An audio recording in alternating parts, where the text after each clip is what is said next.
Assalamu alaikum wa rahmatullahi wa barakatuh. Pour la deuxième année collégiale, la reproduction sexuée des plantes à fleurs. Alors, comme vous le savez très bien, les végétaux comme les autres êtres vivants se reproduisent et disposent eux aussi d'organes reproducteurs qui leur permettent de produire les gamètes. On constate que les fleurs se transforment en fruits contenant des graines. Le problème qui se pose, ou plutôt la question qui se pose, comment une fleur se transforme en fruit contenant des graines? Pour répondre à cette question, on va effectuer les activités, on va faire les activités suivantes. Commençons par l'activité 1 qui nous demande de disséquer une fleur et de déterminer les différentes pièces florales. On enlève les pétales, on retrouve les étamines. Chaque étamine est constituée d'un anther et d'un filet.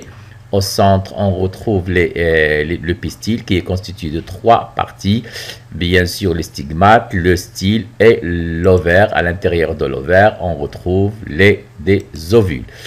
Comme nous l'avons déjà dit, la partie supérieure de la tige constitue le pédoncule. L'ensemble des sépales constitue la calice.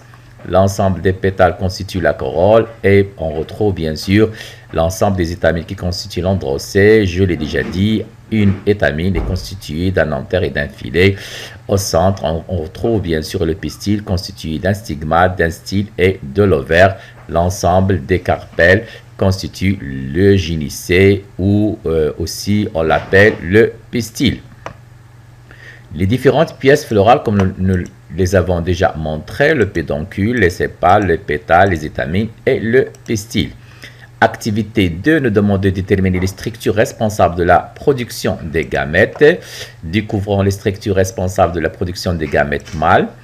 Donc, notre étamine qui est constituée de 2 parties, l'anther et le filet, on va effectuer une coupe transversale au niveau de l'anther.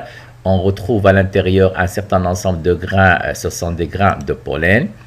L'observation microscopique d'un grain de pollen montre qu'il contient, qu'il renferme 2 entérozoïdes, ce sont des cellules reproducteurs mâles et aussi un noyau de la cellule végétative.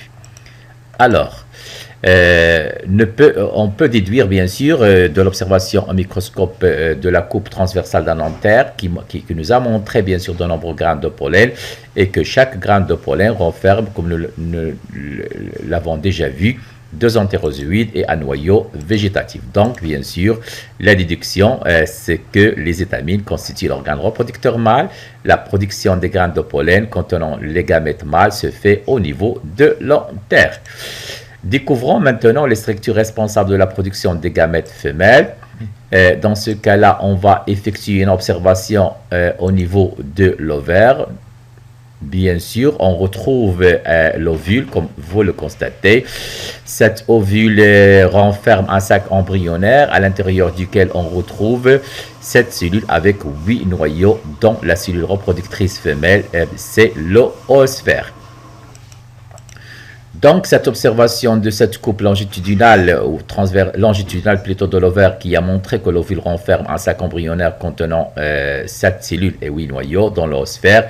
L'oosphère, bien sûr, c'est la cellule reproductrice femelle. Ceci nous permet de déduire que le pistil constitue l'organe reproducteur femelle, donc la production des ovules, gamètes femelles, se fait au niveau de l'ovaire. Notre conclusion, on conclut que la fleur contient en même temps l'organe sexuel mâle et l'organe reproducteur femelle. Donc, la fleur est un organe bisexuel car elle contient les gamètes mâles dans les grains de pollen et les gamètes femelles à l'intérieur du sac embryonnaire, se trouvant bien sûr à l'intérieur dans l'ovule. Notre activité 3 nous demande de définir la pollinisation et de déterminer ses différents facteurs. Effectivement, comme on va le constater, notre abeille, bien sûr, on retrouve notre abeille, bien sûr, à l'intérieur de la fleur. Donc, qu'est-ce qu'il fait à l'intérieur de la fleur? Il va déposer les grains de pollen sur les stigmates du pistil. Ceci, bien sûr, constitue ce qu'on appelle la pollinisation. Effectivement, cette pollinisation a eu lieu grâce à bien sûr, à l'abeille. Donc, la pollinisation et le transport des grains de pollen, cellules reproducteurs mâles sur un stigmate du pistil, organe reproducteur femelle. Comme nous l'avons déjà dit, certains insectes, notamment les abeilles, butulent les fleurs à la recherche de nectar. Pour cela, l'insecte doit pénétrer, bien sûr, dans la fleur. Il va se frotter aux étamines et au pistil. Effectivement, le pollen contenu dans les étamines, bien sûr, va alors se coller sur l'insecte en se déplaçant. Il va transporter le pollen de fleur en fleur et le déposer sur le stigmate du pistil. C'est ce qu'on appelle la pollinisation. Parfois, c'est le vent qui est responsable de cette pollinisation. Effectivement, on va voir très bien. Donc, le grain de pollen est déposé sur le stigmate, ce qui constitue ce qu'on appelle la pollinisation. Comme nous l'avons déjà dit, l'abeille porte les grains de pollen d'une fleur à une autre. Le dépôt des grains de pollen sur les stigmates constitue la pollinisation. Cette pollinisation, elle peut être directe ou croisée. Les acteurs de la pollinisation sont variés. Si les insectes, notamment les abeilles, comme nous les avons déjà vus, sont les plus grands acteurs de ce processus, il existe d'autres formes de pollinisation par le vent, par l'eau ou par les animaux. Notre activité 4 nous demande de déterminer les conditions nécessaires à la transformation du pistil en fruit. Pour cela, on va réaliser un certain ensemble d'expériences. Commençons par l'expérience 1.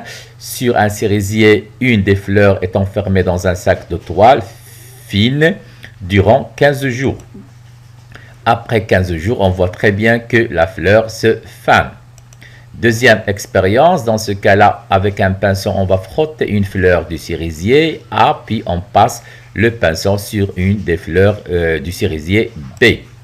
Effectivement, on frotte notre pinceau sur les étamines, sur la fleur A, puis sur la fleur B.